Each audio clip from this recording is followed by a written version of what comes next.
Vamos a iniciar entonces. El tema del día de hoy lo he titulado Maneras de vencer el mal. Y pues para ello vamos a estar estudiando un poquito la palabra de Dios. Y pues vamos a tener que ver algo muy particular, muy especial. Fíjense que eh, todo este tiempo que hemos estado estudiando la palabra de Dios, ¿verdad? Hemos visto que pues no debemos esperar tener una vida fácil. La Biblia es fiel a la vida real y como nosotros atendemos a un Dios verdadero, ¿verdad? Pues Él nos ha hecho una observación muy clara, que en el mundo tendremos aflicción, tendremos padecimiento, tendremos tentación, tenemos luchas, ¿verdad? Esta vida es así, conlleva pruebas, dificultades, batallas, eh, sinsabores, decepciones, dolor, sufrimiento. eh, bueno, pues todos hemos vivido, ¿verdad? A lo largo de nuestra vida situaciones de esa naturaleza. Hemos tenido que también superar y también, tendremos a futuro que superar duelos, pérdidas de seres queridos, tendrán que soportar la pérdida de nuestra vida en algún momento, ¿verdad? Y, y todo esto es lo que conlleva nuestra vida. Y tenemos que estar bien conscientes de eso, mis amados hermanos. Nosotros no podemos pasar desapercibido el hecho de que la misma palabra de Dios, que es fiel, que es verdadera, nos hace ese tipo de observaciones. Pero quiero decirles que en Cristo somos más que vencedores. Efectivamente, tú y yo podemos ser vencedores en Cristo Jesús. Y para esto, pues, el Señor, a través de esta bendita palabra que vamos a estar estudiando el día de hoy, a través del Salmo 145, de los versículos del 8 al 13, pues nos muestra algunas maneras de vencer el mal. Eh, Recuerden que el enemigo, pues, ha venido para matar, robar y destruir, pero Jesucristo ha venido para darnos vida y vida en abundancia.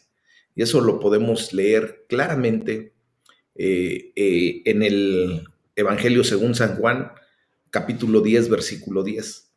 Y de esa manera, pues ahora, dentro del Salmo número 145, de los versículos 8 al 13, se nos enseña claramente una de las maneras para vencer el mal. Y esta manera esencial para la vida de un cristiano, de un verdadero hijo de Dios, es que el amor de Dios lo supera todo. Y cuando nosotros logramos comprender eso, mis amados, vamos a entender que el enemigo siempre va a querer meter, pues, mentiras, va a querer meter cizaña, va a querer hacer destrozos en nuestra vida. Pero el amor tiene que reinar y es lo que nos va a llevar a superar, a vencer propiamente al mal. Y de esta manera, pues, me voy a permitir leer para ustedes el Salmo número 145, de los versículos 10, del 8 en adelante. Y la palabra de Dios dice: clemente y misericordioso es Jehová, lento para la ira y grande en misericordia. Bueno es Jehová para con todos, y sus misericordias sobre todas sus obras. Te alaben, oh Jehová, todas tus obras, y tus santos te bendigan. La gloria de tu reino digan, y hablen de tu poder, para hacer saber a los hijos de los hombres sus poderosos hechos, y la gloria de la magnificencia de su reino. Tu reino es reino de todos los siglos, y tu señorío en todas las generaciones. Alabado sea Dios, ¿verdad? Qué hermosa palabra el Señor nos ha dado el día de hoy para poder comprender que el amor de Dios lo supera todo, todo, porque el amor, pues, es la fuerza más poderosa del mundo y es por medio de él que vencemos. ¿Y a quién vencemos? Pues al que se levanta en contra nuestra, mis amados hermanos, al enemigo de nuestras vidas. Recordemos que ustedes y yo no tenemos lucha contra sangre y carne, sino más bien contra huestes y potestades y legiones de maldad. Entonces, nosotros tenemos que comprender que en muchas de las ocasiones lo que estamos viviendo con nuestra pareja, con nuestros padres, con nuestros hermanos, con nuestros hijos. Propiamente es lo que el enemigo quiere que ustedes y yo caigamos en la trampa del engaño. Y nos hace o pretende hacernos saber que nuestra discusión, que nuestras peleas son contra mi hermano, mi hermana, mi padre, mis hijos, mi pareja. Y no es así.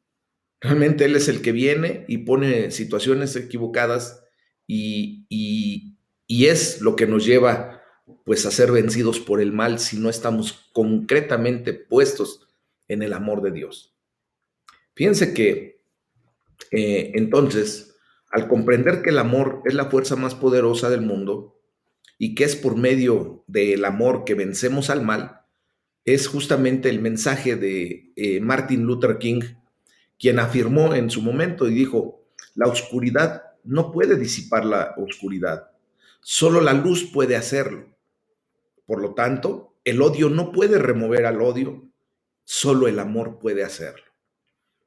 Mis amados, esta cita de Martin Luther King, pues nos tiene que llevar a comprender que Dios es la fuente de amor.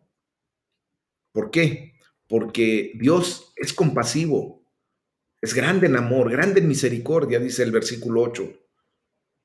Él se compadece de toda su creación. El amor de Dios es lo que vence al mal. Entonces, ustedes y yo tenemos que aprender a imitar a Dios en todas nuestras relaciones, especialmente cuando nos encontremos con grandes dificultades. ¿Qué tenemos que hacer o qué tenemos que ser? Tenemos que ser clementes, tenemos que ser compasivos, lentos para la ira y grande en amor y en misericordia. Así es como nos tenemos que comportar ya. Hemos estado estudiando esto a lo largo de mucho tiempo, mis amados hermanos. Y por lo tanto, pues ya tenemos que aprender a aplicar lo que Dios nos está enseñando. El amor de Dios no es un amor debilucho y mucho menos es un amor vacilante, mis amados. El amor de Dios está respaldado por su poder, está respaldado por su fuerza. Y el pueblo de Dios, ustedes y yo, tenemos que hablar de la gloria de su reino. Tenemos que aprender a proclamar las proezas de Dios para que todo el mundo conozca la gloria, el esplendor del reino de los cielos a través del testimonio que el Señor está permitiendo que ustedes y yo tengamos. Eso es algo en lo que nos podemos apoyar por todas las edades, por todas las generaciones, porque el reino de Dios es un reino eterno, mis amados.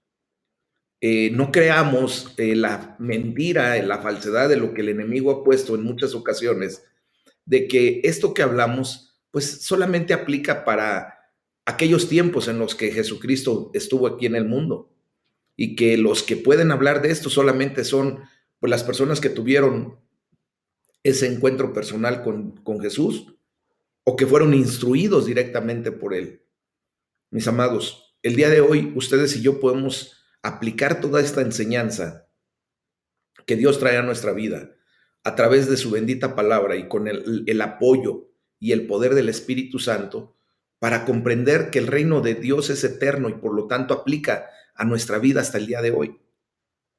Entonces, cuando ustedes y yo declaramos el amor y el poder de Dios juntos, ¿verdad? Cuando nos unimos en esa fuerza, cuando verdaderamente estamos en un mismo sentir, en un mismo espíritu, en un mismo pensar, en un mismo sentimiento, ¿verdad? Pues entonces no es de extrañar que nos podamos volcar en alabanza, así como lo hizo el rey David en su momento, a través de este salmo.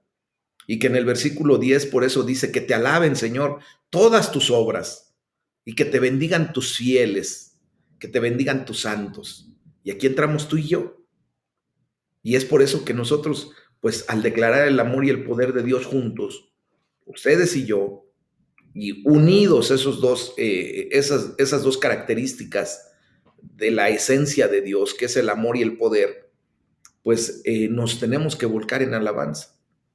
Y hoy más que nunca debemos alzar nuestras manos al cielo y darle gracias a Dios porque aunque las batallas de esta vida son grandes, ¿verdad? Luchamos bastante, de repente sufrimos, de repente hasta nos vemos vencidos en un momento dado. Darle gracias a Dios porque aún a través de todo eso, nosotros venceremos y disfrutaremos del esplendor glorioso de su reino eternamente y para siempre. ¿Y cómo podemos comprender que va a ser para siempre, que va a ser hasta la eternidad? Bueno, pues entonces tendremos que ir ahí al libro de Apocalipsis, capítulo 12, en donde pues vemos cómo Jesús vence al demonio. Y eso es lo que ahora viene a darnos a nosotros la victoria final. Lo que estamos pasando es momentáneo, es perecedero. Va a llegar el momento en que tengamos que dejar este estuche, mis amados. Y va a haber el punto en donde pues veremos la gloria de Dios en toda su plenitud, ¿verdad? Y vamos a ver cómo verdaderamente el Señor cumple su promesa de habernos dado la victoria, de declarar que ustedes y yo tenemos la victoria en Cristo Jesús. Y bueno, me voy a permitir leer Apocalipsis 12, en donde se nos muestra primeramente a la mujer y el dragón. Y ahorita vamos a estudiar, vamos a hacer un análisis bien claro de esto porque es interesante, pero también es importante que lo comprendamos correctamente y que no nos dejemos engañar, ni mucho menos desviar en una falsa doctrina, pues como la que desgraciadamente nos fue enseñada antes de venir a los pies de Cristo. Hoy vamos a poner las cosas en claro, amén. Y bueno, dice la palabra de Dios. Apareció en el cielo una gran señal, una mujer vestida del sol, con la luna debajo de sus pies y sobre su cabeza una corona de 12 estrellas. Y estando encinta, clamaba con dolores de parto, en la angustia del alumbramiento. También apareció otra señal en el cielo. He aquí un gran dragón escarlata, que tenía 7 cabezas y 10 cuernos, y en sus cabezas 7 diademas. Y su cola arrastraba la tercera parte de las estrellas del cielo, y las arrojó sobre la tierra. Y el dragón se paró frente a la mujer que estaba para dar a luz, a fin de devorar a su hijo tan pronto como naciese. Y ella dio a luz un hijo varón, que regirá con vara de hierro a todas las naciones. Y su hijo fue arrebatado para Dios y para su trono. Y la mujer huyó al desierto, donde tiene lugar preparado por Dios, para que allí la sustenten por 1260 días. Perdón. Después hubo una gran batalla en el cielo. Miguel y sus ángeles luchaban contra el dragón. Y luchaban el dragón y sus ángeles, pero no prevalecieron, ni se halló ya lugar para ellos en el cielo. Y fue lanzado fuera el gran dragón, la serpiente antigua que se llama Diablo y Satanás, el cual engaña al mundo entero. Fue arrojado a la tierra y sus ángeles fueron arrojados con él. Entonces oí una gran voz en el cielo que decía: ahora ha venido la salvación, el poder y el reino de nuestro Dios y la autoridad de su Cristo. Porque ha sido lanzado fuera el acusador de nuestros hermanos, el que los acusaba delante de nuestro Dios día y noche. Y ellos le han vencido por medio de la sangre del Cordero y de la palabra del testimonio de ellos, y menospreciaron sus vidas hasta la muerte. Por lo cual, alégrense cielos y los que moran en ellos.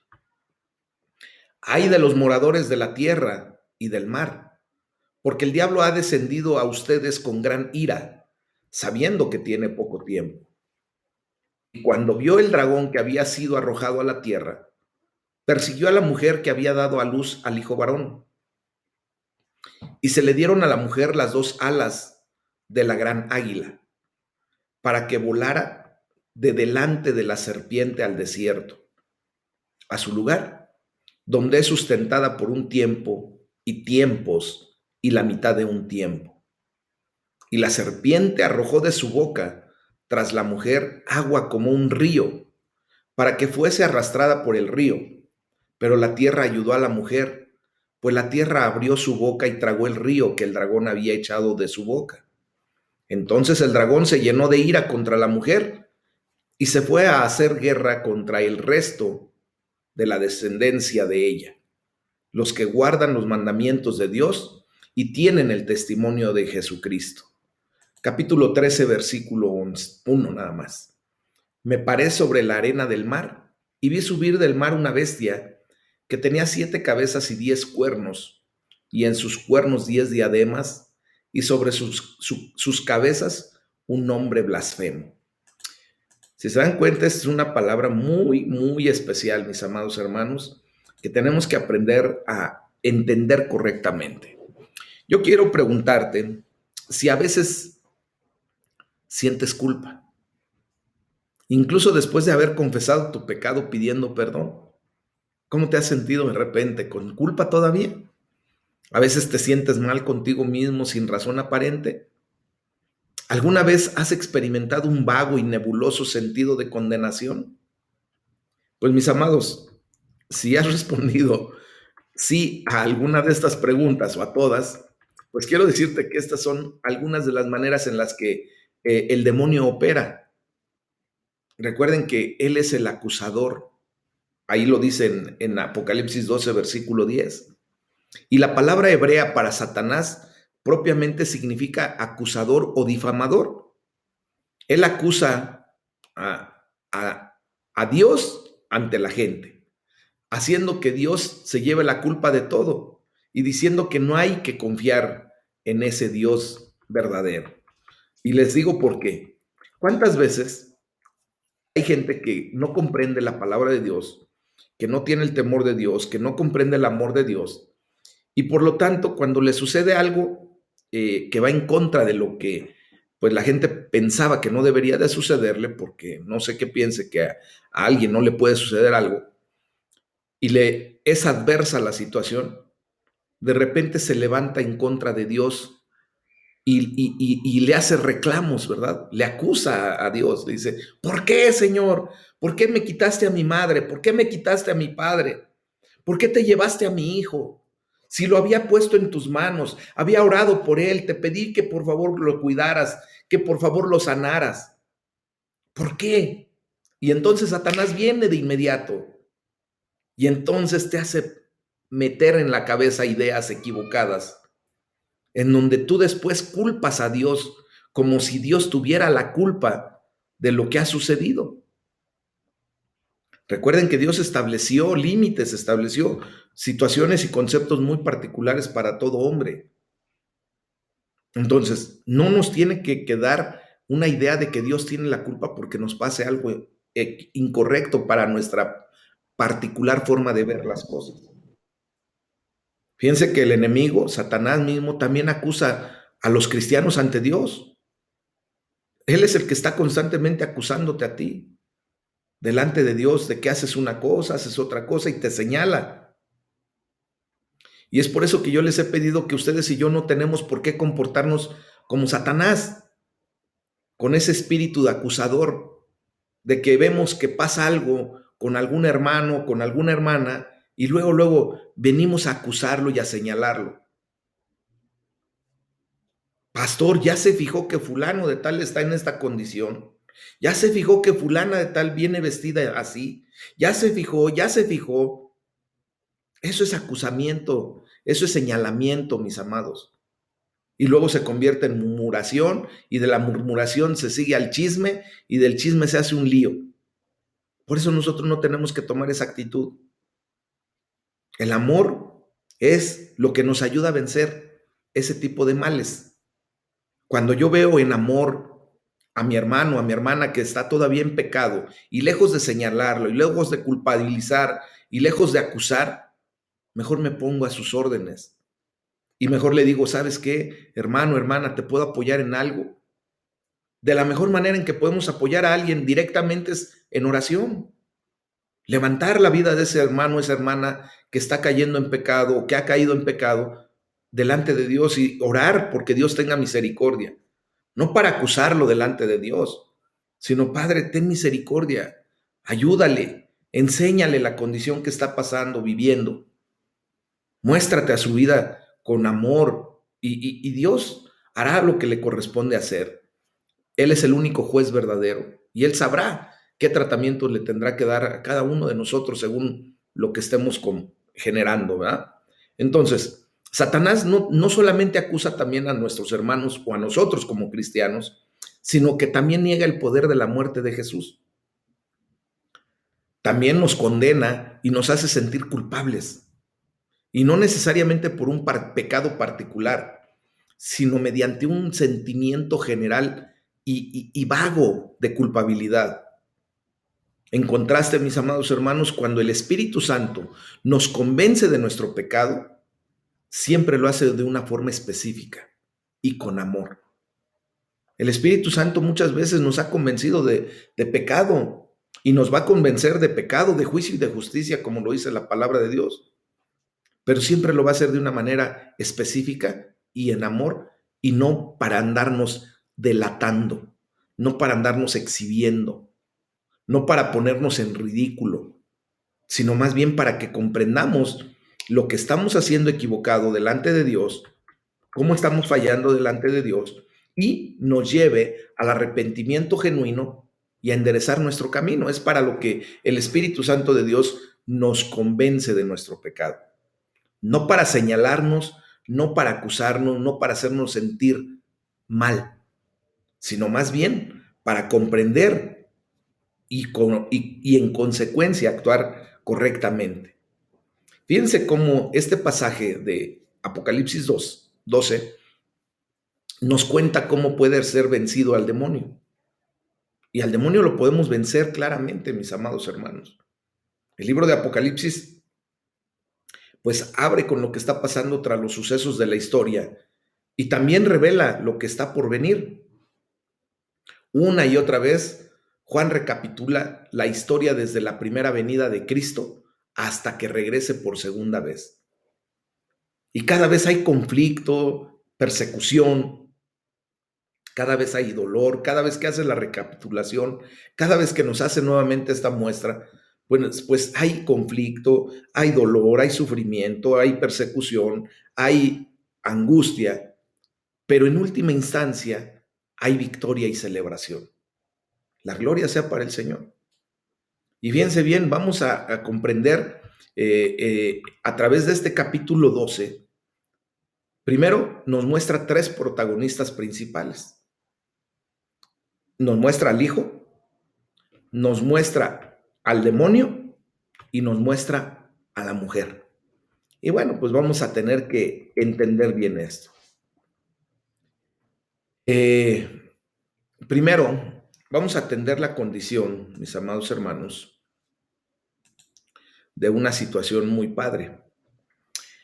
Cuando está haciendo mención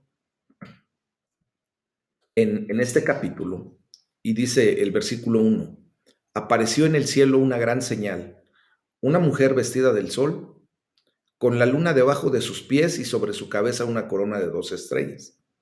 Bueno, pues esta es la primera de 7 señales que Juan nos relata y es descrita como una gran señal. En los capítulos 12, 13 y 14 de Apocalipsis vamos a ver justamente estas 7 señales que nos presenta Juan. Y son las figuras principales de la gran tribulación que están descritas en estos 3 capítulos. Y empieza por la mujer, y quiero que pongamos especial atención en esto, porque desgraciadamente este capítulo en particular se ha tergiversado y se ha utilizado equivocadamente en una doctrina completamente equivocada para pretender hacer que la mujer sea lo que en una tilma se apareció hace 500 años más o menos a un indígena llamado, no digo el nombre, pero aquí realmente lo que representa a la mujer es al pueblo de Israel. Y tenemos que entenderlo. Ahorita lo vamos a describir. Voy a presentar primero a las 7, ¿cómo se llama? Figuras principales de la gran tribulación que son descritas en estos 3 capítulos. Entonces, está la mujer representando a Israel verdaderamente. Está el dragón representando a Satanás. Está el hijo varón refiriéndose propiamente a nuestro Señor Jesucristo. Está el ángel Miguel que es quien encabeza las huestes angelicales de nuestro Padre Celestial. Está el vástago de la mujer, representando a los gentiles que vienen a la fe en la tribulación. Está también la bestia que sale del mar, representando al anticristo, y la bestia que sale de la tierra, representando al falso profeta que promueve al anticristo.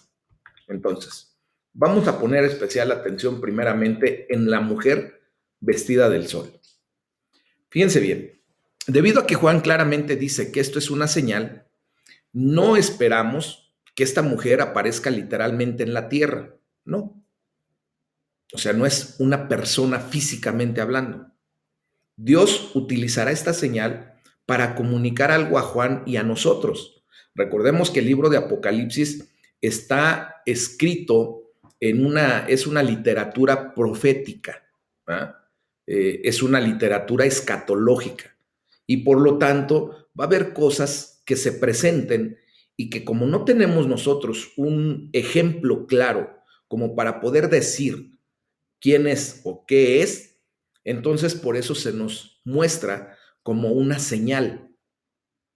Miren, las mujeres muy a menudo representan a sistemas religiosos en Apocalipsis, no propiamente son personas. Por ejemplo, lo que vimos allá en el capítulo 2, versículo 20, hace unos días atrás, pues es a la mujer llamada Jezabel, que es asociada con el sistema religioso de las falsas doctrinas o de las falsas enseñanzas. Después, en el capítulo 17, dentro de unos días, vamos a estar estudiando a la gran ramera, que está asociada con la falsa religión. Ya en el versículo 19, vamos a estar estudiando acerca de la esposa, que está asociada con la iglesia. Y si nos damos cuenta, pues son estas tres mujeres las que se presentan. Y la cuarta mujer que está representada aquí en el capítulo 12, que es propiamente Jerusalén o el Israel, el pueblo de Israel. ¿Ok? Bueno, entonces, en este pasaje bíblico que acabamos de leer, la mujer vestida del sol ha sido asociada pues con muchas ideas religiosas diferentes. Hace ratito hice una mención y lo voy a tener que declarar con respeto, simplemente. Los católicos romanos dicen que esta mujer es María y que está descrita como la reina del cielo. Simplemente hay gente que se ha declarado como esta mujer. No sé si conozcan por ahí a una mujer que se llama o se conoce como Madonna en el ámbito artístico, una cantante de pop, que dice que ella es esa mujer, ¿verdad? Y se considera como la reina del cielo. Bueno, ella sabrá qué tendrá que dar en testimonio delante de Dios. Entonces, como vemos, es común en el arte católico romano representar a María parado sobre una luna creciente, si se han dado cuenta, con dos estrellas alrededor de su cabeza y pues simplemente esto ha sido una enseñanza completamente equivocada.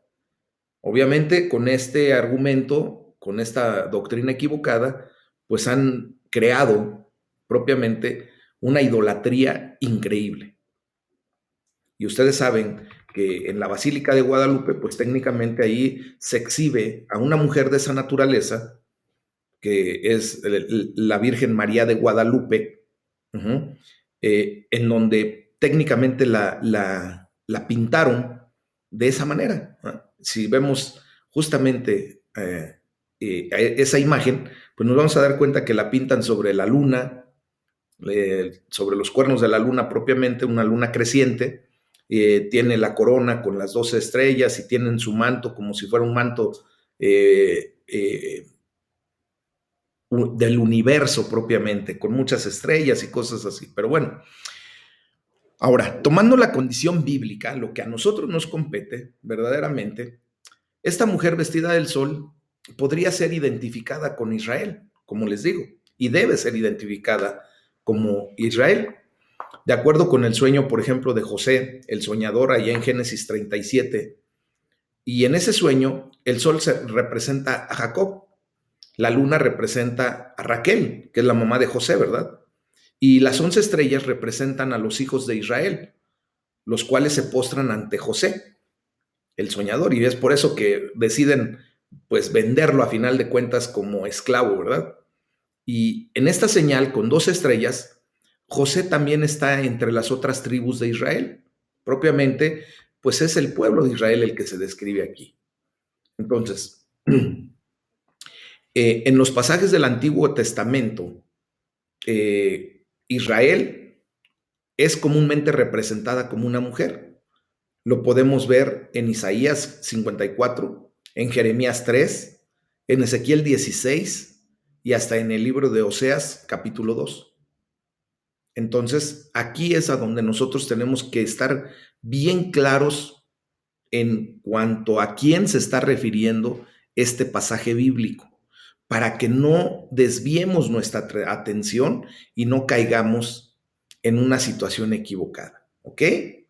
También se nos muestra que la mujer da a luz, dice el versículo 2, y estando encinta, clamaba con dolores de parto en la angustia del alumbramiento. O sea, después vemos aquí en este capítulo, y es claro que el niño nacido de Israel, no de, o sea, técnicamente de María como madre biológica, pero acuérdense que viene del linaje de David, desde el linaje de Jacob, y quien verdaderamente nace en esa nación, pues es nuestro Señor Jesucristo. Y por eso en el versículo 5 dice, dio a luz un hijo varón que regirá con vara de hierro. Ese es nuestro Señor Jesucristo, el que está ahora reinando, pero va a venir en una segunda ocasión rigiendo con vara de hierro. Ya no va a ser ese Jesucristo que se dio por nosotros, que como oveja fue al matadero, que vino en una condición como el cordero, ¿verdad? Sino que ahora vendrá como el león de la tribu de Judá. Dice ahí la palabra de Dios, clamaba con dolores de parto, en la angustia del alumbramiento. Estos dolores descritos en este capítulo, mis amados, se refieren verdaderamente a los dolores que sufrió Israel en el tiempo del nacimiento de Jesús. Acuérdense que estaban bajo la ocupación y opresión del Imperio Romano. Y por eso justamente se habla del gran sufrimiento de Israel como dolores de parto en ese tiempo del nacimiento de Jesús. Después se nos muestra a el dragón, ¿verdad? Bueno, pues el dragón es un terrible y poderoso dragón que aparece, según el versículo 3, perdón, dice la palabra de Dios, también apareció otra señal en el cielo. He aquí un gran dragón escarlata que tenía 7 cabezas y 10 cuernos, y en sus cabezas 7 diademas. Pues de nuevo se nos recuerda que esto es una señal, mis amados. La criatura aquí no es literalmente un gran dragón escarlata, como pudiéramos entenderlo. Pero el dragón representaba su naturaleza y el carácter de esa criatura que verdaderamente aparece. Su descripción sugiere simbólicamente su poder feroz y su naturaleza asesina. Por lo tanto, pues es una imagen de la plenitud de la maldad en toda su horrible fuerza. Y si se dan cuenta, pues ahorita estamos pasando por esa condición. En sus cabezas, 7 diademas, dice. Este dragón tiene un gran poder. 7 cabezas y 10 cuernos, pues nos provoca, ¿verdad?, a entender que reclama una autoridad real. Las coronas representan sus reclamos presuntuosos de autoridad real en contra del verdadero reino, el que quiere ser considerado un rey. Recuerden que Satanás quiere, déjenme ir a abrirle a mi gato porque si no, no me va a dejar. Ay, hijo de maíz. Dale.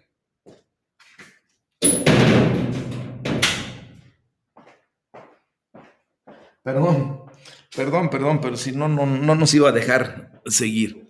Entonces, recuerden que Satanás, pues quiere ser considerado el rey, ¿verdad? Quiere usurpar y ha querido usurpar desde el principio de los tiempos el trono de el Dios verdadero. Entonces, Él quiere venir a hacer eso. Y entonces aquí, pues nosotros tenemos que estar bien claros a quién se está refiriendo.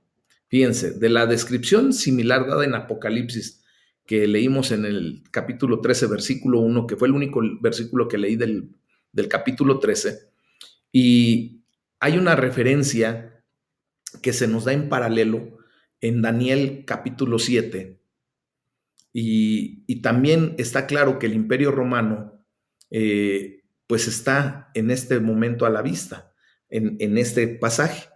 Las 7 cabezas y los 10 cuernos pues se refieren a los 10 reinos originales, de los cuales 3 fueron dominados por el pequeño cuerno que se expresa ahí en Daniel capítulo 7, versículo 8, quien ha de ser identificado con el gobernante mundial de la gran tribulación. Entonces, aquí es lo que tenemos que estar viendo como señales para lo que viene a continuación. ¿Ok? Entonces, mis amados hermanos, ese es el demonio, ¿verdad? Que está descrito como el dragón rojo o escarlata.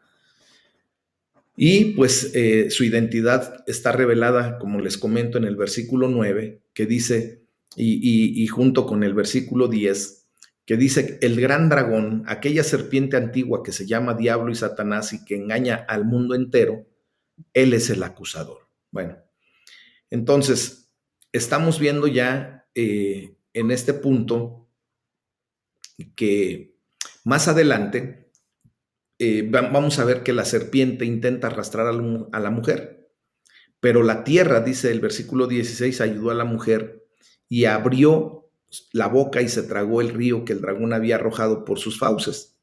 Entonces, de aquí podemos desprender y que lo que está verdaderamente claro en todo esto es que al final Jesús vence al demonio y a sus aliados. Detrás de las historias de las escenas, perdón, de la historia humana, hay grandes e inteligentes fuerzas del bien y del mal. Y por eso dice el versículo 7, se desató entonces una guerra en el cielo. Miguel y sus ángeles combatieron al dragón. Este y sus ángeles a su vez les hicieron frente. Entonces, nosotros tenemos que ver que al final el bien vence al mal. Pero curiosamente leemos entre el versículo 8 y 9 que dice, pero no pudieron vencer y ya no hubo lugar para ellos en el cielo. Así fue expulsado el gran dragón, junto con sus ángeles fue arrojado a la tierra. Y ahora él intenta engañar al mundo entero y es lo que pasa, ¿verdad? Vemos que no pueden vencer al bien el mal. Satanás y sus huestes nunca va a poder vencer al bien que es nuestro Padre Celestial. Y es por eso que ahora mismo, mis amados, pues estamos en guerra con las fuerzas demoníacas del mal. Como les decía al inicio, nuestra lucha no es contra carne y sangre o contra sangre y carne. Es contra huestes, potestades y legiones de maldad. ¿Y por qué estamos en guerra? Simplemente, pues porque nosotros nos hemos decidido alistarnos en el gran ejército de Dios. Por eso se lo llama Jehová de los ejércitos. Y como ahora nosotros cambiamos de bando, ¿verdad? Antes estábamos en el bando equivocado, estábamos en el reino de las tinieblas, muertos en nuestros delitos y pecados, condenados a la muerte eterna.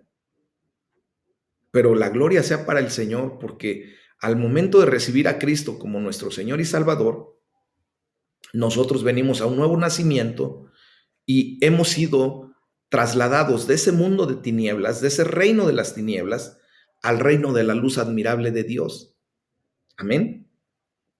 Y entonces, pues si antes éramos enemigos, o sea, éramos odiados por Satanás, porque Satanás odia a toda la creación de Dios, porque no pudo lograr su cometido de usurpar el trono del Rey Celestial. Por lo tanto, él odia a la creación de Dios.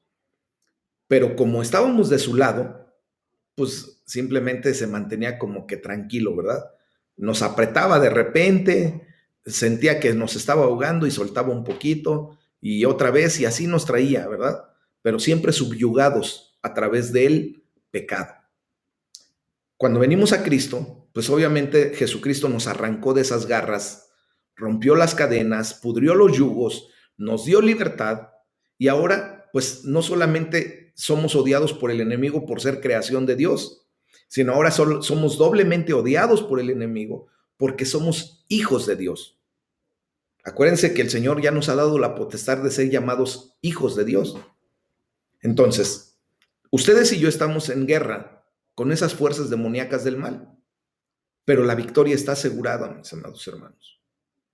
Dice el versículo 11, ellos lo han vencido, ustedes y yo, ellos somos la iglesia, ellos somos el pueblo de Dios, ellos somos los que estamos en Cristo y Él es Satanás. Entonces, es el demonio, es el acusador, la serpiente, quien al final ha sido destruido.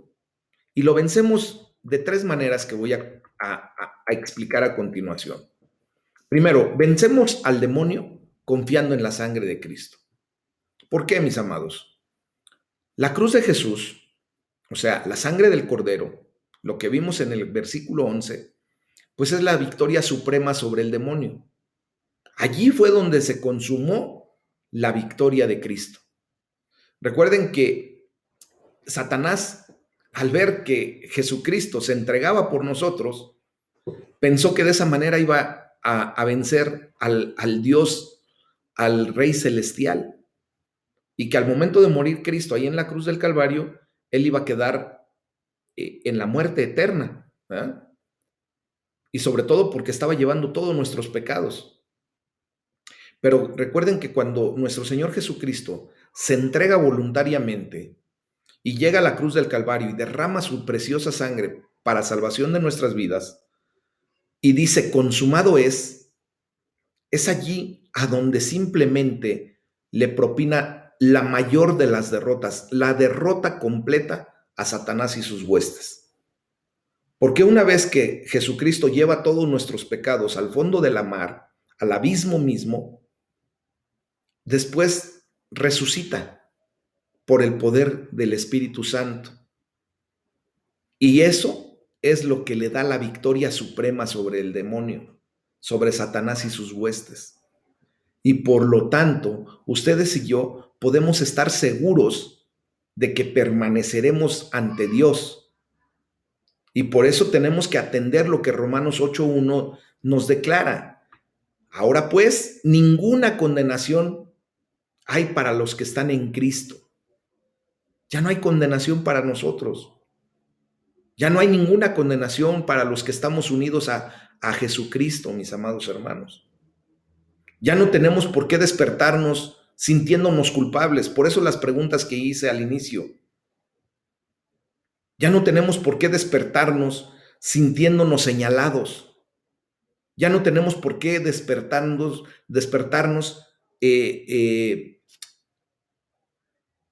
con esa angustia, con ese desespero de poder sentirnos culpables. Cristo venció. La sangre de Cristo es como las lágrimas de los ojos que limpian las manchas de suciedad. Y es verdad. Acuérdense que el pecado mancha, el pecado apesta. Pero la sangre de Cristo, mis amados hermanos, nos ha limpiado de toda suciedad. Esas manchas que nos mostraba el pecado, ahora han sido lavadas por el poder de la sangre de Cristo. Y es por eso que ese es el punto principal en que debemos confiar en la sangre de Cristo para vencer al enemigo, para vencer al mal. Después, la segunda manera de cómo vencer el mal es contar nuestra historia. Contar tu testimonio. ¿Cómo eras tú antes de Cristo? Reconoce tu verdad. Cómo Cristo tuvo misericordia de ti, te alcanzó en algún momento y ahora cómo eres después de Cristo. Seguro estoy que eres completamente diferente en muchas áreas de tu vida. Y por eso la palabra de Dios ahí en el versículo 11 de Apocalipsis 12 dice, vencieron por el mensaje del cual dieron testimonio. O sea, nuestro testimonio es la manera más poderosa de vencer la oposición a la fe. Es muy difícil discutir con nuestra historia, pues nadie puede negar nuestra experiencia personal. Mis amados, ¿saben por qué las personas que están a nuestro alrededor vienen a los pies de Cristo cuando escuchan lo que Dios hizo en nuestras vidas? Porque seguramente nos conocieron cómo éramos antes de Cristo, cómo te conoció tu propia gente. Y por eso muchas veces viene el acusador y te dicen, la misma gente de tu familia, de repente te dice, ay, ahora sí muy aleluyo, ¿no? Pero no te acuerdas cuando eras ti, ti, ti, y te empiezan a recordar, y te empiezan a señalar, y te empiezan a decir cómo eras. Y efectivamente, pues a lo mejor así eras, o verdaderamente así eras. Pero la gloria sea para el Señor porque después empiezan a reconocer que hubo un cambio radical en tu vida. Y cuando tú te atreves a abrir tus labios y a declarar que Cristo fue el que te transformó, que tú dejaste de hacer tal o cual fechoría, porque el poder de Cristo te está llevando a una condición diferente, te está transformando, te está cambiando, pues es allí cuando tú alabas a Dios. Y es así como tú vences también al mal. Esa es otra de las maneras. Y la tercera manera que la palabra de Dios nos está enseñando en esta noche para poder vencer al mal, mis amados, es arriesgarnos por Jesús. Dice el versículo 11, no valoran tanto su vida como para evitar la muerte. O como lo dice en la versión de El Mensaje, no se amaban a sí mismos, pues estaban dispuestos a morir por Cristo. Hoy te pregunto, ¿tú estarías dispuesto o dispuesta a morir por tu Señor? A dar tu vida, si así Dios la pidiera para mostrar su poder y su gloria? Yo creo que podemos estar absolutamente seguros de nuestro futuro, mis amados. Y por tanto, ustedes y yo podemos arriesgarnos a apostar nuestra vida por Jesús, porque estamos seguros en sus brazos, porque Él no nos va a dejar ni nos va a desamparar. Él simplemente se mostrará con poder y gloria en nuestras vidas. Amén. Entonces, mis amados hermanos, justamente eso es lo que yo les estoy comentando el día de hoy a través de la bendición que tenemos de esta palabra que en muchas ocasiones, si no la logramos comprender como debe ser, se tergiversa y se malenseña. Hoy estamos estableciendo bases bíblicas para poder comprender correctamente esta palabra y salir adelante y poder orar a Dios y darle gracias, porque en cuanto nos ponemos del lado de Jesús, estamos en el bando vencedor, estamos al lado del vencedor. Por eso la palabra de Dios nos enseña que somos más que vencedores en Cristo Jesús. ¿Por qué somos más que vencedores, mis amados? Porque justamente Él llevó el oprobio, el dolor, el sufrimiento de nuestro pecado, la ira de Dios se cargó sobre Él, derramó sobre nuestro Señor Jesús, esa ira que tenía que venir en contra nuestra. Él llevó todo ese oprobio, todo ese dolor, y a nosotros solamente nos ha dado la bendición de ayuntarnos a Él para caminar por el camino y la senda correcta. Hay que orar porque Dios nos ayude a seguir venciendo al enemigo por la sangre del Cordero, por la palabra de nuestro testimonio y por estar dispuestos a arriesgar nuestra vida por nuestro Señor Jesucristo. Amén. Esto es lo que tenemos que aprender el día de hoy de esta bendita palabra.